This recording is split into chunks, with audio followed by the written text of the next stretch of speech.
Austral de Chile y Dirección de Vinculación con el Medio UACH presentan Territorio Sostenible. Territorio Sostenible, cada martes a las 11 de la mañana en Radio Universidad Austral de Chile.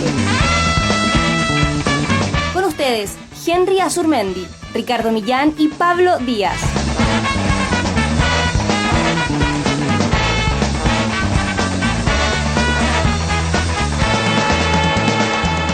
Bienvenidos. Ahí estamos con los trombones. Llegamos. No todos, porque Henry Azurmendi está en una presentación en este minuto. Su trabajo es así en ProChile, y Ricardo Millán también está en otras labores particulares que están asociadas a su desempeño profesional. Quien está con nosotros es Pablo Díaz, que está en el Ranco y que con las conexiones, con las dificultades de siempre, pero has estado con nosotros ya vía telefónica. Vamos a ver cómo funciona hoy. ¿Cómo estás, Pablo? Bien, es lo que hay, es como dan ganas de decir eso, es lo que hay. ¿Cómo está el Ranco? O sea, yo había escuchado en estos días que, o sea, un reclamo de la comunidad del Ranco porque los tienen en cuarentena. Estamos todavía en cuarentena, esta es la tercera semana, creo ya, uno pierde la cuenta. Claro. Ahora, los casos han sido muy bajos. Cuando se declaró cuarentena fue un caso particular, 21 personas de todo una sola vez, asociado y a un también. sepelio. Sí, lo habíamos hablado, creo. Pero de ahí en adelante, la verdad es que afortunadamente hemos tenido muy pocos casos, de a uno al día, o no hemos tenido casos en el día. Casos activos quedan muy pocos. Entonces, como que sí, el reclamo es, bueno, no entendemos mucho la razón por la cual esta comuna sigue en cuarentena. Hoy día, no sé, hoy día está el reporte en un rato más. Se supone que martes y jueves está el movimiento de comunas. Y no sé qué vaya a salir de eso, pero sí, seguimos aquí en cuarentena. Claro. Sí, básicamente yo lo he escuchado aquí en Valdivia también. Lo que no se entiende es que, habiendo cuarentena, de todos modos hay ciertas flexibilidades del desplazamiento público que permiten al final que varias áreas de la economía, si lo podemos decir así, están activas. Pero hay otras que no nomás, porque no tienen las condiciones como para los famosos permisos colectivos o todas estas cuestiones que al final no son para todos igual, porque hay mucha economía informal, porque hay profesionales por cuenta propia. O sea, hay muchas formas de hoy en día de ejercer tu rol incluso profesional, y resulta que eso implica no tener facilidades como se podría tener en otras condiciones, ¿no? Ese es un poco el reclamo. Claro, porque a ver, lo que funciona con permisos colectivos son las áreas que se han declarado como esenciales, sí. Pero nosotros no tenemos tantas áreas esenciales, ni industrias esenciales, por lo tanto se complejiza desde allí sacar permiso y todo, considerando además, como tú muy bien lo dices, que tenemos una gran cantidad de economía que, si bien no es informal, porque hay mucha que es formal, pero tiene que ver con mucha consultoría, sí. Tiene que ver con muchos servicios que no se asocia a esta industria más esencial. Por lo tanto, yo por lo menos he sentido esta semana, después en un rato lo podemos conversar, un cambio efectivamente en el discurso de los pequeños empresarios y empresarias de la región respecto a que ahora me repiten, cuando converso con ellos, esta semana salió la frase de porque recuerda que estamos cerrados, y como que ahora ha pegado el tema de estar en cuarentena, en el fondo. Claro. Nosotros lo conversábamos temprano hoy con el panel que hacemos, Comentario Internacional, con Andrés Valenzuela Turner, Diego Sáez Trumper. Diego está en Barcelona, Andrés acá, y está Valentina Salas Ramos, que es cientista política y que ella está en su posgrado en Minnesota. Ajá. Y o sea, yo les partí preguntándole cómo estaban en Minneapolis, en Barcelona. Y después le contamos rápidamente lo de acá, que ya lo hemos dicho. Bueno, el caso de Estados Unidos es bien duro, digamos. O sea, el nivel de restricciones igual ha sido bastante, básicamente porque tienen esto del aumento de casos permanente. O sea, ellos están en situación realmente crítica en el sentido de las cantidades de casos y de muertes además asociadas. En el caso de Barcelona también están con ciertas restricciones, no todas, ellos no están en cuarentena, y ha sucedido en Europa esto de que sueltas un poco, vuelves atrás, y así permanentemente por esto de las olas. Así es que estamos en una cuestión, y abordamos someramente, porque no es la centralidad del programa, el tema de la economía informal, porque empezamos a hablar de Perú, ¿no? Y que yo sabía que de alguna manera, seguro que a ti también te preocupa. Una de las cuestiones importantes de saber de Perú es esa, ¿no? Del grado de economía informal. Yo ponía el ejemplo de Argentina, que entre 2019 habría crecido mucho la economía informal. Los datos de la ONU eran de menos del 40%, al 2019, poquito menos en todo caso, 38, 39, y ya ahora están hablando del 47, 48% de economía del país informal. En el caso de Bolivia, me decía Diego, los datos son de arriba del 40%, casi el 50%, economía más bien del Estado, ¿no? Y que eso permitiría pensar que el modelo, que tampoco es la palabra adecuada, pero la economía boliviana no ha sufrido tanto, digamos, ¿no? Porque en definitiva es el Estado el que está ahí, digamos, todavía, ¿no? Claro. Y así. Yo tomo en ese punto, te lo comenté una vez, cuando asume Alberto Fernández en Argentina, una de las frases que él utilizó, que a mí me llamó mucho la atención, en el discurso que da ese día en la noche, tenía que ver con que se venía a luchar contra esta economía uberizada, dijo él, ¿no?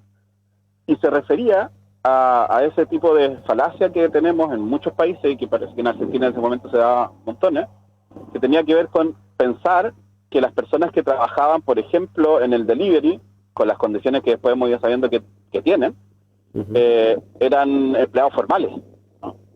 Entonces, aquí es lo que voy, la informalidad, por eso digo que a veces no es que sean informales, pero las condiciones en las que se está lo bordean. Por lo tanto, la crisis lo único que ha hecho es venir a mostrar efectivamente quiénes estaban fuera del sistema. Porque acuérdate que serán 4 o 5 meses, cuando empezó todo el tema de la crítica a los apoyos que entregaba el gobierno, y la gente decía, bueno, a mí no me llega, porque claro, estábamos en una economía que no era lo fuerte que pensábamos, ni lo formal que pensábamos, y habían varios que estaban legalmente, pero más desde afuera trabajando. Entonces, efectivamente pasa en todos lados. Y el otro comentario internacional, pasando, ya que tú traes el programa, yo me meto, en España particularmente, en Barcelona y en Madrid, se están haciendo todas las tardes marchas y desmanes bastante importantes, porque si bien no tienen cuarentenas, no están tan restrictivos, lo que ha pasado, o sea, el toque de queda está afectando muchísimo a un sector que, por ejemplo, en Valdivia también es relevante, que tiene que ver con el ocio y la diversión, en el fondo. La gastronomía. Los bares. Los bares están saliendo a marchar, porque no es solo que ya no quieran la cuarentena, diciendo, ojo, sin cuarentena, pero con toque de queda, nosotros seguimos sin poder trabajar. Los números, decía hace pocos días atrás un empresario de allá, los números no dan cuando me están diciendo que yo tengo que abrir hasta las 8 de la tarde. Decía, yo abro a las 6. Si me están pidiendo que venga a abrir de 6 a 8 de la tarde, no lo voy a hacer. Y por lo tanto, ese trabajo, ese empleo, no va a existir. Porque el toque de queda, él dice que le habían respondido que igual él podía trabajar algunas horas aún con el toque de queda. Pero es que los números no dan. Dice, uno abre y tiene los costos igual, y tiene que tener la gente igual, y para estar 2 horas abierto no funciona. Entonces el movimiento que se está produciendo ya en Europa en general tiene que ver ahora con ese segmento súper importante del ocio, de los bares, digamos, la entretención y la gastronomía. Bueno, eso está claro. Diego me mencionaba en la mañana que él salió temprano hoy, tienen unas horas más, entonces salió y me decía... llama la atención cómo hay gente que en vez de sale a dar la vuelta a comprar algo, y en vez de pasar al café, pasa y se sienta en la banquita que está afuera, porque está todo cerrado. Entonces, pero culturalmente está contemplado en su rutina, ¿no? Entonces, y eso me imagino en otros países, o sea, hay países donde efectivamente es inevitable e imprescindible la pasada por el café en la mañana, o sea, aunque sean 10 minutos, ¿no? Y probablemente no sea más que eso, pero está incorporado. Entonces, esa cuestión no solo afecta al cliente, pero me imagino el que cerró. Y eso está pasando en Valdivia, y también hemos recibido y seguimos recibiendo estos reclamos permanentes. La Cámara de Comercio Detallista acá ha hecho el punto hace rato, ha dicho, ojo, porque estamos viviendo una cuestión crítica hace rato. O sea, nosotros hemos hablado aquí de empleo, hemos hablado de condición económica paupérrima en las poblaciones, en los barrios, los campamentos. Yo mencioné que el crecimiento de los campamentos en el caso de Valdivia se da ahora, este año se da justo con el 10%.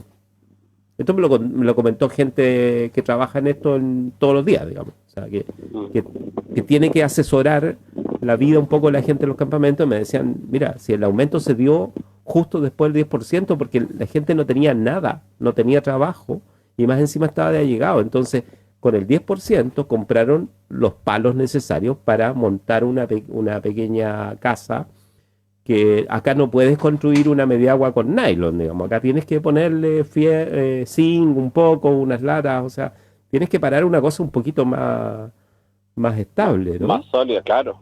Claro. Con el tiempo. Imagínate.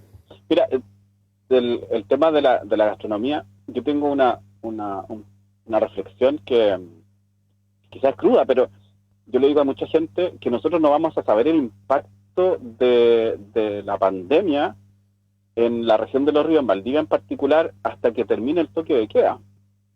Porque hoy día uno puede ver ya el bar que abrió y el que no abrió, pero podríamos suponer incluso que aquel que todavía no abre o se está esperando o se está guardando, no sé qué. En el momento que se termine el toque de queda y se liberalice, digamos, la acción que puedan tener la oferta que puedan tener los bares y los restaurantes, allí vamos a saber exactamente quiénes nos van a subir la cortina.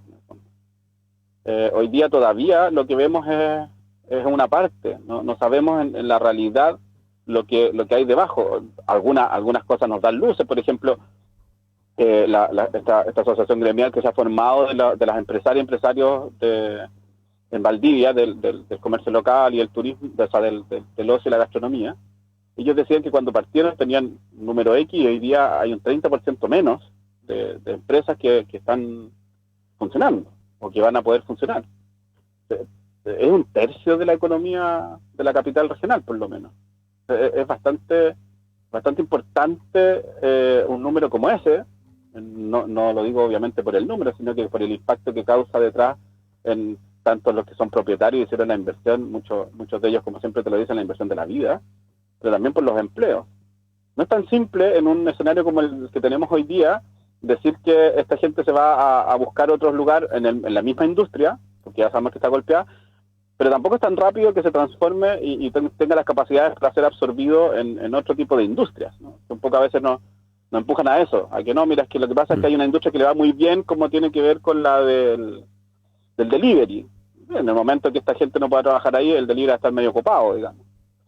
O no, es que el área de las tecnologías estaba funcionando mucho, pero yo no puedo aprender en 2 días a programar, por darte un ejemplo. Sí. Por lo tanto, ahí hay un hecho que todavía falta por mirar, y claro, se ha exacerbado en estas semanas porque no habíamos tenido episodios de cuarentena nosotros en la región. O sea, lo que tuvimos es un cordón sanitario, que no podíamos salir a entrar, y ahí reclamábamos un poco, pero cuarentenas propiamente tal, comunas en cuarentena, no habíamos tenido. Ese día nos encontramos con que no es solo Valdivia ni Lago Ranco, sino que ya está Futrono, y los fines de semana ya son cerca de 6 o 7 comunas. Por lo tanto, como yo te decía al principio del programa, yo sí he notado, una de mis pegas tiene que ver con proyectos de fomento productivo, y converso muchísimo todos los días con muchas empresarios pequeños de la región. Y los de Valdivia, en estas últimas semanas, la semana pasada y esta, ya me dicen que está la premura de los recursos, ¿no? Porque me dicen, recuerde que estamos cerrados. Y eso no pasaba cuando empezamos el proyecto hace 2 meses y estábamos conversando de cómo se hacía la rendición, etcétera. No estaba esa premura, ¿no? Porque a lo mejor se veía, incluso en el ánimo, que esta cosa iba para arriba y que vamos a poder abrir o funcionar. Entonces, la discusión en ese momento era más bien cómo hacemos para estar listos para abrir. Hoy día recuerden que estamos cerrados. Por tanto, claro, ese cambio en el discurso, por decirlo de una manera, se da porque efectivamente la cuarentena como medida hoy día está pegando a una región que no nos había pegado y más aún en la capital regional, digamos. Bueno, ahí hay una cuestión que quema las manos, porque, como te digo, nosotros estamos escuchándolo cada vez más. Nos llega, no podemos probablemente responder fácilmente a una demanda comunicacional de esas características, pero la cuestión productiva asociada, por ejemplo, al turismo, se cortó el contacto con Pablo. Vamos a retomarlo. Estábamos conversando con Pablo Díaz. Pablo Díaz es consultor, estuvo en Corfo en su momento como director, fue Seremi de Energía, es alguien que ha estado permanentemente vinculado al área del desarrollo económico, de la economía local y de la innovación, y además ha hecho academia, ¿no?, en distintos escenarios disciplinarios, y eso le permite también tener una visión un poquito más directa. Hoy en día, además, como consultor en el ámbito de la mediana y pequeña empresa y también de la innovación en energía, por ejemplo. Me contaba recién, ¿no?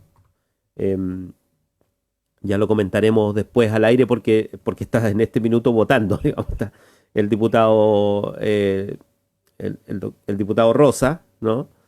Patricio Rosa, estábamos conversando con él porque me hace llegar la misma preocupación. Me dice, sí, por favor, si se puede en algún rato hacer sentir estas preocupaciones que están hoy en día circulando. Me hizo llegar, digamos, la información y comentamos brevemente su preocupación por el tema de, me dice, la cuestión de la cuarentena fundamentalmente, en el caso de Valdivia.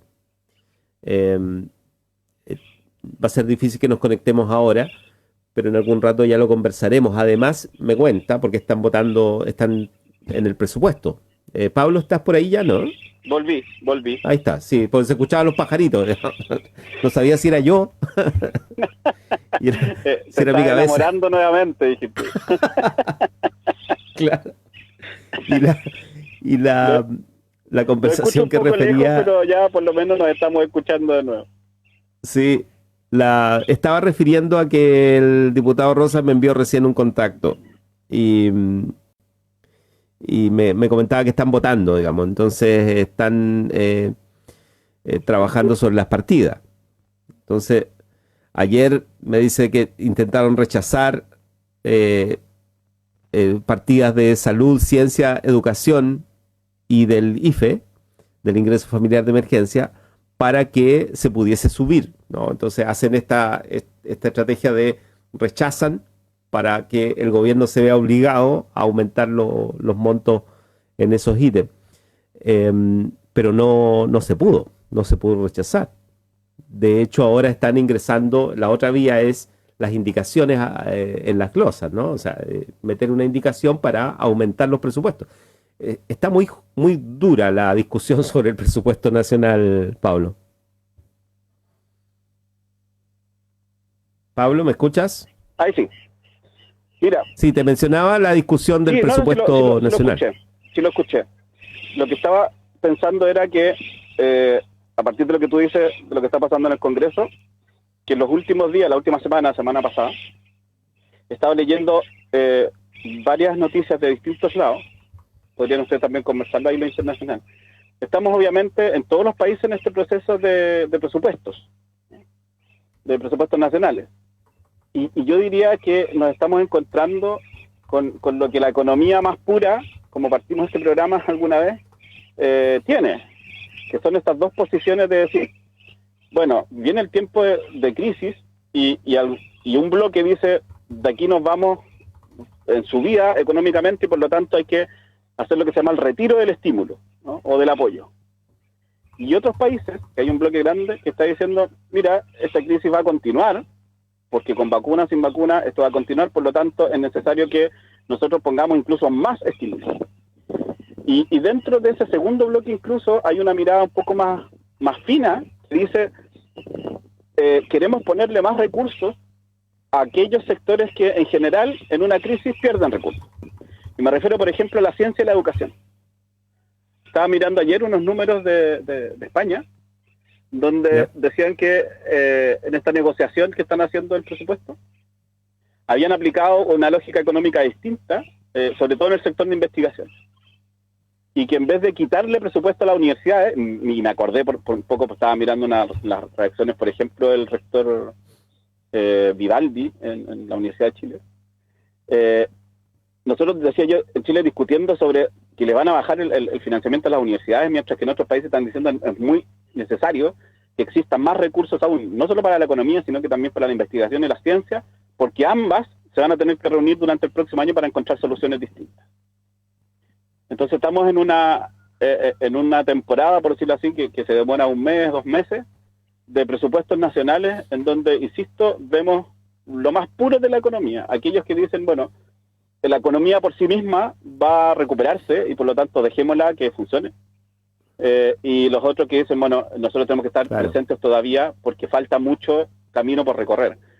Yo siento que Chile estamos en el primer bloque, ¿no? En aquellos que, lo dije la semana pasada, que lo ha dicho el presidente, que creen que la economía de ahora para adelante repunta, ¿no? Y que yo tengo que ser más claro todavía, y quizás mi visión desde el sur o desde las regiones me marca, pero yo creo que eso tiene que ver con una sensación más bien del central.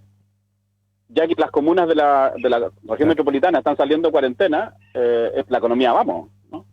Y dejando de mirar un poquito lo que está pasando al norte y al sur. Me gustaría mucho más estar en los otros países, o sea, la mirada que tienen los otros países de decir, bueno, en tiempos de crisis hay que poner más lucas. Y me extraña mucho porque Chile, nosotros nos vanagloriábamos económicamente porque habíamos sido casi los iniciadores de este sistema del equilibrio fiscal o de la regla estructural, en donde habíamos establecido que en tiempos de crisis lo que hacemos es poner mucha más, el contraciclo, ¿no? Poner mucho más recursos en la economía, mientras que en tiempo de bonanza, en el tiempo de las vacas gordas, ¿no? Que decía Izaguirre, ahorramos, ¿no? O cuando venga lo complejo. Entonces, el presupuesto yo lo estoy más bien viendo un poco lo que te comentaban recién, desde el mismo Parlamento, que ha sido discusiones por tratar de aumentar presupuestos en glosas que van a ser importantes. Y no lo estamos viendo. Yo insisto, de verdad que insisto, que necesitamos tener más recursos para, por ejemplo, el fomento productivo. Si la economía de la región de los ríos no se va a levantar sola, menos en los 6 primeros meses del año. La vacuna no trae un gasto excesivo y que la gente se vuelva loca comprando. La sensación que ha traído esta pandemia tiene que ver con parar un poquito, mirar un poco más con desconfianza hacia el futuro, y eso hace que la acción del gasto no se haga tan rápida como se hacía antes de la pandemia. Es importante, como tú dices, también darle esa miradita al presupuesto nacional desde las veredas en las cuales nos paramos en la economía. Claro, ese es el punto. Además que el momento es especialmente también relevante, el momento político, pero que no es solo político, o sea que tiene que ver también con cuestiones culturales y territoriales. O sea, al final las economías también tienen mucho de carácter local. Y eso también debiera suponer algún grado de estrategia propia que uno no ve, digamos. No, porque en la discusión yo estaba tratando de preparar un poco porque mañana tenemos invitados a los candidatos a gobernador de la Unidad Constituyente, se llama, la coalición no de oposición, que básicamente es Democracia Cristiana, PPD, PS, Partido Radical. Pero tú revisas lo poco que hay de información disponible de propuesta de las candidaturas, que básicamente está representada a través de los programas, pero también de sus participaciones en otros espacios. la posibilidad de construir una estrategia propia no aparece. O te pongo o sea, porque uno no puede pensar una estrategia de economía local sin el turismo, por ejemplo. Bueno, el turismo no aparece en ningún lado. No se trata de las atribuciones de los gobernadores, se trata del pensamiento estratégico de la región. Y esa autoridad tiene que tenerlo. Bueno, no aparecen. Turismo no aparece, ¿eh?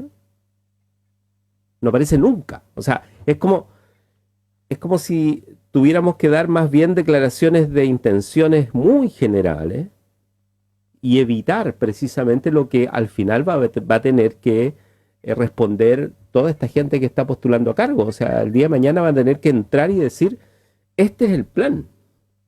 Acá está. Con números, con plazos, y hasta aquí da la impresión de que no lo tienen. Nadie lo tiene. Pablo Díaz. Sí, te estaba escuchando atentamente. En el tema del turismo, por ejemplo, lo voy a asociar con los gobernadores regionales. Ahí hay que tener ciertos cuidados, digo yo siempre, en el análisis. Ya. Porque a veces parte todo el trabajo de aquellos sectores que son relevantes. Entonces, ¿cómo consideramos un sector relevante? Si nos vamos a los modelos económicos tradicionales, tiene que ver con su aporte al PIB.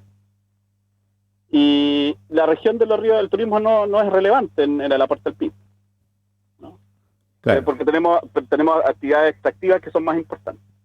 Ahora, con eso de base, lo que sí se debe hacer es establecer cuáles son aquellos núcleos que, sin ser hoy relevantes para la región, se considera que debieran ser marca de la región. Y allí sí entra el turismo, ¿no? Y allí incluso en la misma línea, un poco la discusión que siempre se ha tratado de tener de economías creativas. ¿Es la región de los ríos el polo de economías creativas? Bueno, cuando tú vas a aquellos que, insisto, de nuevo los modelos puros de economía, dices, sí, que tenemos que trabajar, pero es que si no es importante. Y ahí viene el concepto que yo uso mucho, que es el desafío, ¿no? O cuál es la apuesta a región.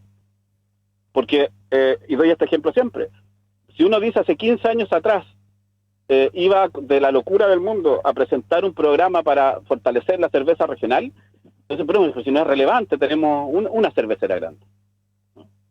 Pero resulta que hoy día sí lo somos, porque en ese momento hubo gente que dijo que sí había que hacer la apuesta. Entonces, las apuestas hay que hacerlas hoy día para que funcionen en 10 años más. Entonces, en el turismo hay una marca súper marcada y clara, y en la industria creativa yo veo otra. Y en el turismo particularmente, una de las cosas que los gobernadores regionales debiesen trabajar mucho, que esbozamos un poquito la semana pasada este tema, es que es uno de los sectores que requiere de soluciones o de alternativas distintas. ¿Y a qué me refería yo la semana pasada? Que yo decía, hoy día muchos de los sectores tradicionales, como tienen que ver con el comercio o con la manufactura, necesitan inyección de capital o inyección de lucas al gasto, ya a lo que yo tengo que comprar materiales, tengo que pagar el sueldo, tengo que estar preparado para que en el momento en donde yo pueda abrir, levantar la cortina y la gente va a llegar a comprar porque necesita comprar aquellas cosas que yo vendo. No pasa así con el sector del turismo. Porque yo al sector del turismo le puedo meter lucas hoy día y van a mantener su gente, que es lo que queremos, que es el trabajo, van a preparar su lugar, van a aprovechar de arreglar las cabañas, etcétera.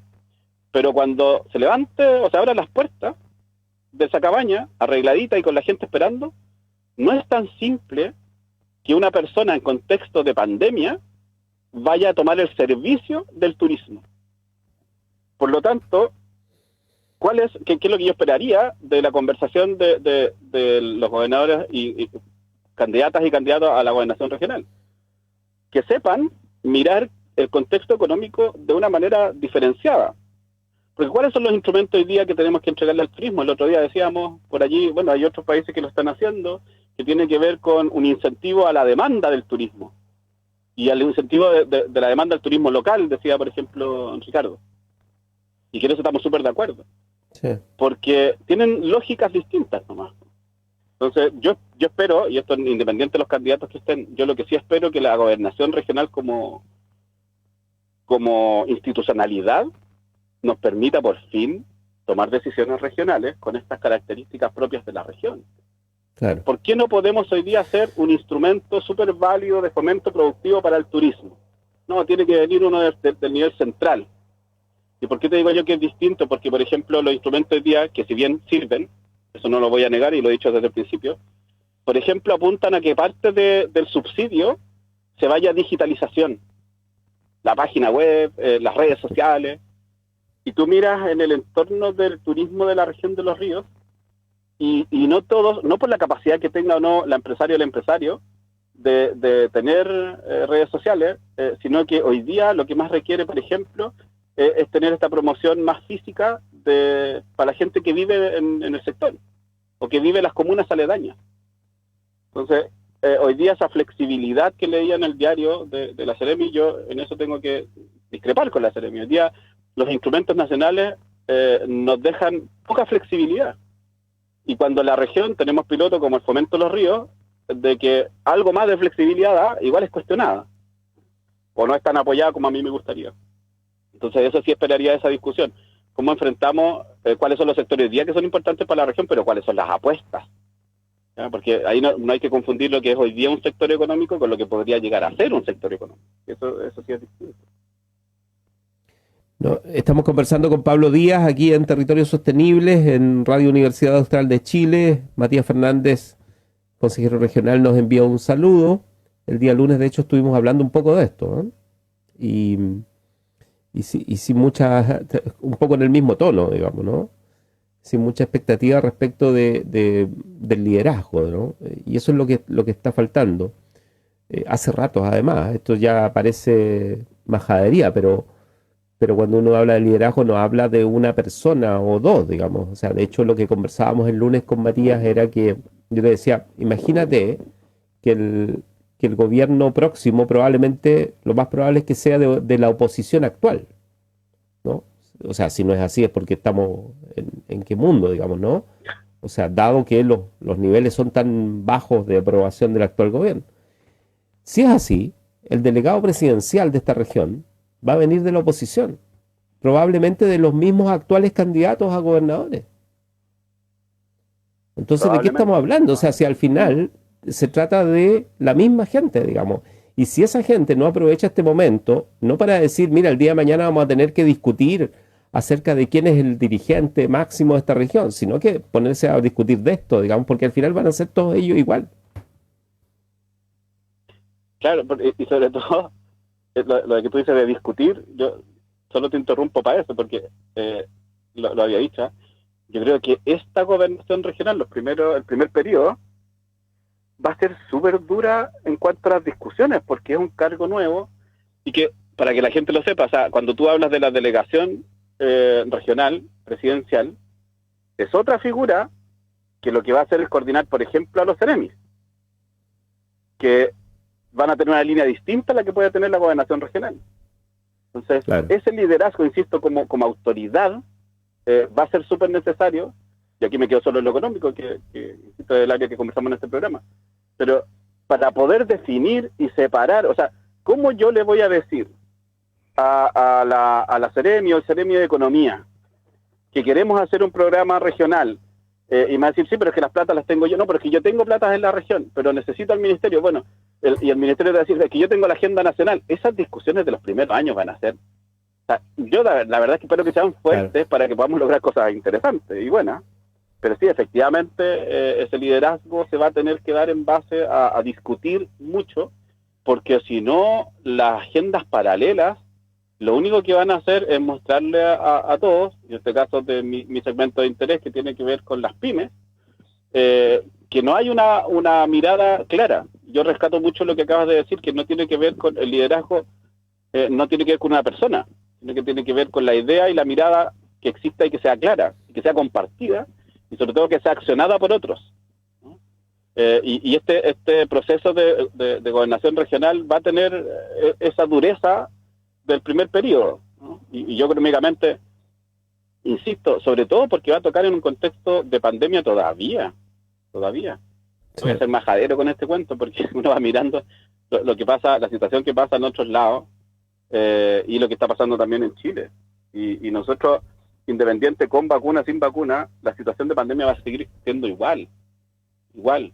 Y sobre todo porque la recuperación no es de un día para otro, ¿no? Y más aún si salimos de Santiago y nos vamos a las regiones como la nuestra. ¿Ya? No tenemos una capacidad productiva tal que al mes siguiente mostremos los números maravillosamente buenos, ¿no? Somos más bien, como decían los viejos, las viejas de campo, no somos más petroleros. Nos cuesta la partida, después nos mantenemos ahí, después de un terremoto y nos mantenemos y todo, pero ese petrolero nos va a pasar la cuenta el próximo año, digamos. Exacto. Mónica Solís también envía, muy interesante, dice Pablo, te envía saludos. Nosotros en estos minutos, nos quedan poquitos minutos, pero aprovechar de que hemos conectado vía telefónica. Yo mencionaba que el contacto sobre lo que está pasando en el Congreso lo hemos tenido ahora vía chat con el diputado Rosas. Nos mencionaba esto de cómo van a tratar de meter aumento en las glosas, ¿no? Con indicaciones. Al final también vamos a tener restricciones en términos de la economía nacional que no van a ser menores, digamos. O sea, porque también está esto otro, que cuando hablamos, cada vez tenemos que decir, y esto en contexto de pandemia es peor, porque en rigor uno habla tradicionalmente como si viviéramos cierto grado de normalidad económica, ¿no? Uh-huh. Y evidentemente hay cosas inesperadas, entre comillas, que podrían estar sucediendo o terminar por suceder en los próximos meses, el próximo año, digamos, el próximo semestre, los trimestres que vienen, precisamente por los cambios que pudiese suceder en las condiciones de movilidad y de cuarentena, digamos, ¿no? Así es que también está esta sensación de que, en defensa quizá de los propios políticos, digamos, que tampoco es que podamos planificarlo todo, digamos, ¿no? Tampoco es que podamos decir a ciencia cierta qué es lo que va a pasar en los próximos meses, excepto que va a haber una crisis, digamos, ¿no? ¿Pablo? Sí, o sea, partamos de la base que lo que se está conversando es un presupuesto, que es un presupuesto, o sea, tenemos que hacer varios supuestos. Y aquí nadie les pide que clarifiquen, porque de verdad que si alguien tiene esa capacidad en el Congreso, podríamos ponerlo a la presidencia inmediatamente y no olvidamos los problemas, ¿no?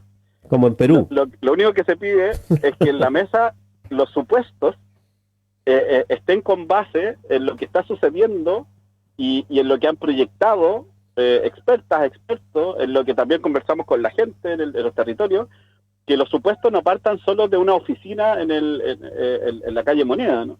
A eso voy, independiente del color político de quien esté en la moneda. Y eso Tú lo sabes, yo he sido incluso duro en los mismos términos con lo que me tocó a mí hacer en el tiempo que estuve en el gobierno. Entonces, lo que uno dice, bueno, ¿cuáles van a ser los supuestos? Hoy día, por lo menos, lo que se está viendo es que uno de los supuestos que debemos mantener sobre la mesa es que el escenario de pandemia va a seguir generando un escenario de crisis económica. Quizás, y esperamos todos, no tan generalizada, pero sí localizada en ciertos territorios. Porque además el COVID ha mostrado que le gusta andar paseando, ¿no? Y nos tiene, en Chile, digamos, nos tiene un rato preocupados y las noticias todo en la zona central. Después, oye, el foco se fue al norte. Hoy día, como han dicho, no, es que el foco está en el sur. Y el único que tiene libre movilidad parece que es el COVID. Entonces, yo creo que esa situación nos va a tener permanentemente hablando de focos o de territorios que están en crisis económica. Y desde allí uno debiese hacer el supuesto de decir, bueno, ok, ¿qué voy a hacer para estar preparado para cuando se esté sucediendo durante el año e ir poniendo los recursos? Porque ya lo hemos dicho un montón de veces. Es al Estado hoy día quien le corresponde hacerlo, ¿no? Porque son los que tienen los recursos. Cuando dice, oye, va a haber una restricción de recursos, y yo hoy día, mirando mucho lo que está pasando en otros países, yo me atrevo a preguntar en Chile, bueno, ¿pero por qué? ¿Por qué no esperamos esta restricción de recursos un poco más adelante? Que han planteado muchos, ¿no? en el Congreso también. ¿Por qué tenemos que convencernos a nosotros mismos que el próximo año tiene que ser de nuevo de apriete del cinturón por todo lo que gastamos? Quizás no sea el tiempo todavía, pero esa discusión uno esperaría que exista, por lo menos. Claro. O sea, yo estaba viendo, no lo he podido revisar completo, pero está disponible en la página de la Fundación Sol, fundacionsol.cl, ¿no? Ya está disponible un estudio que acaban de hacer sobre los sueldos en Chile, que es la economía formal, ¿no? Es la otra, digamos. tiene que ver con la fuerza de trabajo, digamos, y usaron la encuesta suplementaria de ingresos para ello, y tienen una revisión, ¿no?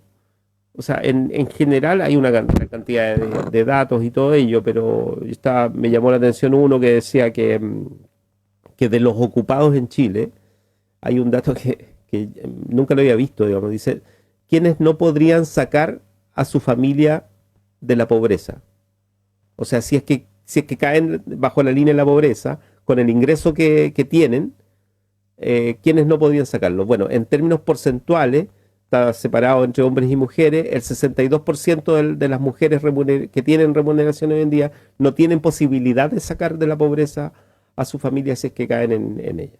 Y el 49% de los hombres tampoco, ¿no? O sea, manteniendo el trabajo, manteniendo el salario, si caes, no puedes volver, por lo menos la mitad o más de la mitad de este país no va a poder volver a resolver cuestiones esenciales o por lo menos básicas. Llama la atención. O sea, es súper fuerte. Es duro el dato. Es duro. El otro día había me acuerdo de la televisión, creo, una dirigente que increpaba, ¿no?, a una autoridad de gobierno. Y le decía que aun cuando recibía plata, igual había visto disminuidos sus ingresos, no por lo que dice formalmente, sino que porque tuvo que asumir mayores responsabilidades económicas con su entorno, que tenía que ver, súper simple. Las redes sociales, claro. Que hoy día estaba manteniendo a sus papás porque su viejo había perdido la pega. Entonces, si tú lo miras con estas frías estadísticas o numeritos que usamos todos en el Estado, esto de verdad que es una cosa estatal, que tiene que ver con, ¿ha bajado usted su sueldo? No, la verdad es que no lo ha bajado, formalmente. Perdón, por la discusión del 10%. Entonces, no lo ha bajado formalmente, pero durante todo este año casi ha estado teniendo un gasto mayor con ese mismo sueldo porque su entorno ha tenido necesidades que antes no recurrían a ellas. Si uno multiplica eso, porque no es un caso súper puntual, si uno multiplica eso por las miles y miles de personas que están viviendo lo mismo en Chile, efectivamente, cuando uno se mete, por ejemplo, a la discusión del 10%, no solo para los que han bajado sus ingresos, pero resulta que el bajar ingresos no es solamente lo que me pagan al final del mes, ¿no? Quizás es un poco con lo que me quedo, ¿no?, cuando está terminando el mes. Uh-huh. Un poco la frase esta que me sobra mes para tan poco sueldo, ¿no? Claro. Y esta crisis ha traído eso, y a mí me llamó la atención. Yo no la había mirado, no lo había pensado, y cuando la escuché fue como, oye, sí, pues la verdad es que esta baja de recursos no tiene que ver solo, como dices tú, con lo que me llega, con que he mantenido el sueldo. O sea, ni siquiera voy a poder sacar ni a mi familia ni a mi entorno de la pobreza. Lo mismo que se habla de las pensiones, que al final hoy día, con pensiones pésimas, si una persona se menciona, y si viviera solo con eso, ni siquiera pasa la línea de pobreza, ¿no? Entonces, un poco es el modelo con el que hemos estado lidiando todo este tiempo. Claro, esta es la parte, o sea, yo mencioné, digamos, está hecho en base a la encuesta suplementaria de ingresos, que es parte de la encuesta nacional de empleo, y que el objetivo de hacer ese apartado, ese módulo complementario, así se llama, es estudiar bien qué pasa con la población en regiones y en zonas urbanas y rurales que reciben ingresos formales, digamos, ¿no? Personas que están ya clasificadas en la encuesta nacional de empleo. Y los resultados son así, o sea, y no tenemos tiempo para seguir, pero digamos que estoy mirando las primeras páginas recién del estudio, pero yo creo que algo va a tener que generar estos datos. O sea, solamente de los empleados, 840.000, dice, son subempleados. El 50% gana menos del 176.000 pesos. Hay 1.164.000 asalariados que no tienen contrato de trabajo. El 80% gana menos de 450.000 pesos. Y así, y seguimos. O sea, esa es la población, esa es la distribución, digamos, de salario en este país. En algún rato sentémonos a conversarlo un poco más. Pablo, muchas gracias por acompañarnos. No, yo gracias por el contacto y solo 30 segundos, lo mismo. No solo para nosotros lo del informe, la Fundación Sol saca muchísima información que es súper interesante y está muy bien explicada y para que puedan ir ahí. Y saludar a todos los que nos escuchan también y ojalá que podamos seguir haciendo estas discusiones y que les vaya muy bien, sobre todo en su debate. Son instancias súper necesarias para que no solo nosotros conozcamos lo que están pensando, sino que también los candidatos y las candidatas escuchen por dónde nosotros nos gusta también ir apretando, qué es lo que esperamos de esta nueva autoridad que vamos a tener elegida. Mira, tenemos de hecho una invitación y yo lo puedo contar porque ya lo hemos agendado con la Fundación Horizontes Ciudadanos, la fundación que dirige Paulina Zabal, que está asociada más bien a un grupo especialmente cercano a la expresidenta Michelle Bachelet. A ellos les interesaba un diálogo que es justo lo que tú decías al final, ¿no? Esto de que también que los candidatos puedan escuchar un poco, ¿no? ¿Qué es lo que, o desde dónde habla la sociedad regional? Y estamos resolviendo estas cuestiones de forma para tenerlo ya dentro de la semana definido. Día domingo probablemente tengamos esa conversación aquí mismo en la radio, en la tarde, en todo caso, en la tardecita. Ya han confirmado algunas personas, o sea, estamos en eso, pero eso falta. O sea, no hay ninguno de los debates ha tenido este diálogo a la inversa, ¿no? De la sociedad regional diciéndole, usted podría pensar en esto otro, ¿qué le parece esto? ¿No? Desde los ámbitos sociales de los que incluso acá hemos conversado. Así que a ver si nos ponemos de acuerdo ahí para que pudieses participar en algo también, Pablo. Qué bueno que lo hagan. No, yo encantado siempre. Así que muchas gracias por el espacio como siempre. Un gusto. Bueno, por teléfono fue esta vez. Saludos a Henry Surmendi, a Ricardo Millán, que ya se incorporarán la próxima semana. Nos reencontramos, Territorios Sostenibles en Radio Universidad Austral de Chile. Chau, chau.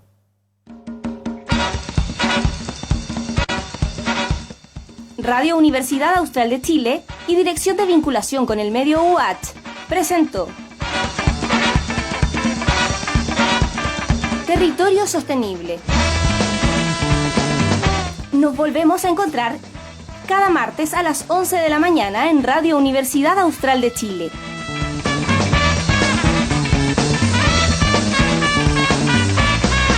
Durabilidad, me la di de carpintero, de estucador y albañil, de gasfitero y tornero. Pucha, que sería bueno haber tenido instrucción, porque de todo